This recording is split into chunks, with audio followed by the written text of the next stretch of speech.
পাতলা হাওয়ার মাটির পিহিতে নিভু নিভু করে। বাংলাদেশের রক তারকা জেমস সবসময় আলোচনায় ছিলেন গান আর মঞ্চে মাতিয়ে রাখার জন্য।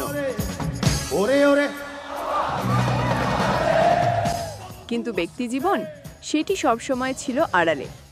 আর সেই জেমসই এবার চমকে দিলেন ভক্তদের, হঠাৎ প্রকাশ্যে আনলেন বিয়ে আর সন্তানের খবর।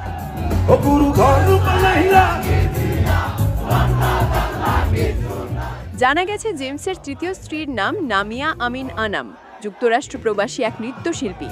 2023 সালে লস অ্যাঞ্জেলেস সফরে জেমসের সঙ্গে তার পরিচয়, আর সেখান থেকে শুরু হয় নতুন সম্পর্কের গল্প।